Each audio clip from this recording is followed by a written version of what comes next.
Oh, come on! What the hell?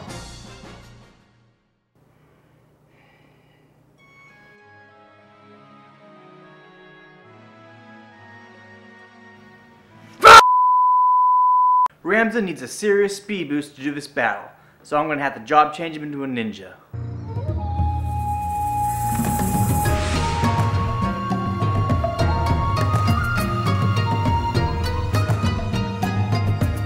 Ninja!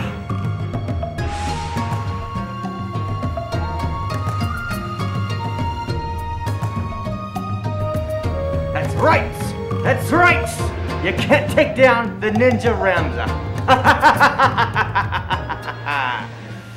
Where was I? I hate it when games have traps like this. If you don't have a strategy guide, there is no way for you to prepare for these traps or know how to avoid them.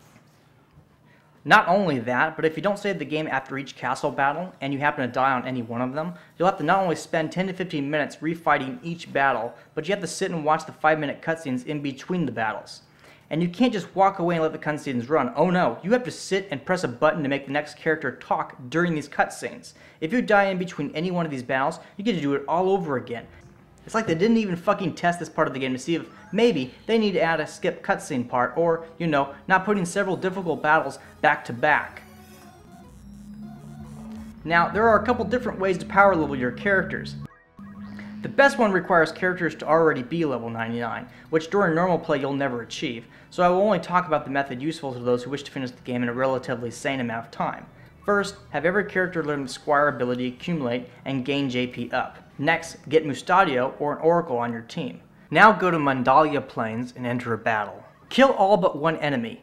Have your character prevent the remaining enemy from moving with Don't Move or Sleep, which is why you need Mustadio or an Oracle. Have all other characters use Accumulate again and again and again. Keep immobilizing that single enemy while you do this until you have all the JP and levels you desire for that job.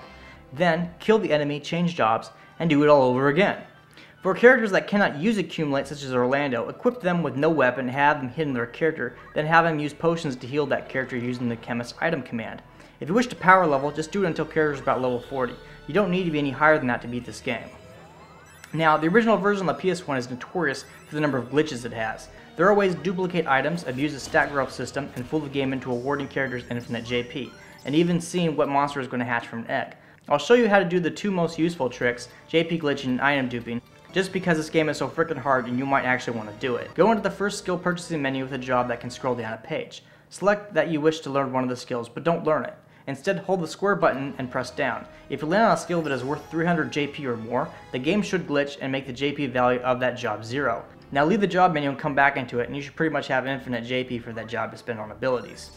Note that you can only do this trick with a job that allows you to scroll down a page. For the other jobs, you'll have to grind JP the normal way. I highly suggest using this glitch if you can, because trying to grind JP the way the developers intended you to do is massively boring, and quite honestly, spending hours having your characters spam accumulate and attack each other is not a demonstration of skill.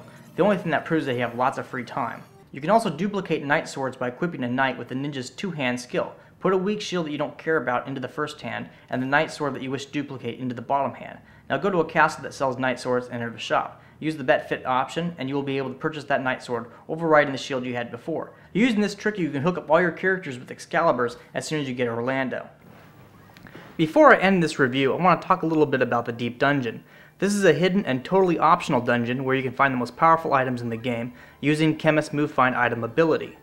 Now, because this game has so many references to previous Final Fantasy games, many people believe the Deep Dungeon must be a reference to a previous Final Fantasy game that wasn't released in the US. However, the truth is that this is a reference to a number of Wizardry clone games Square once made. That's right, Wizardry.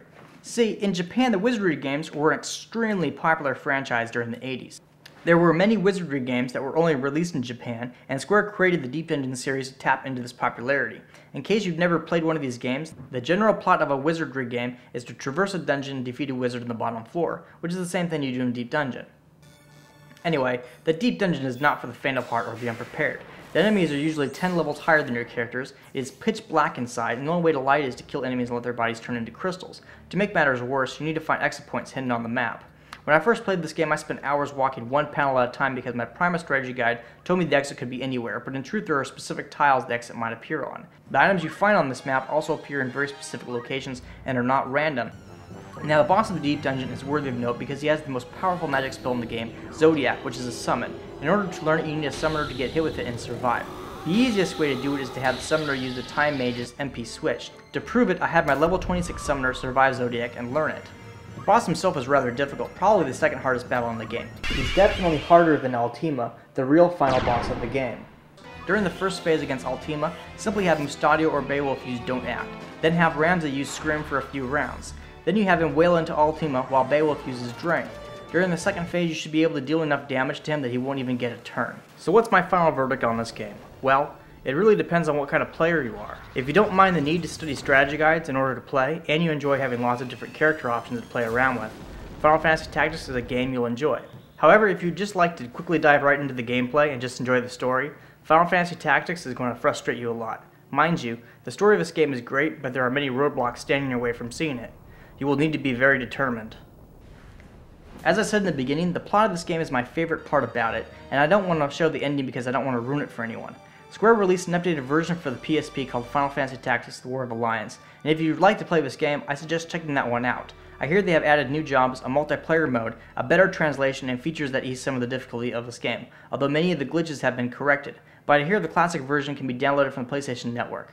Thanks for watching this episode of the RPG Fanatic, and keep coming back. I'll have more reviews for more games shortly.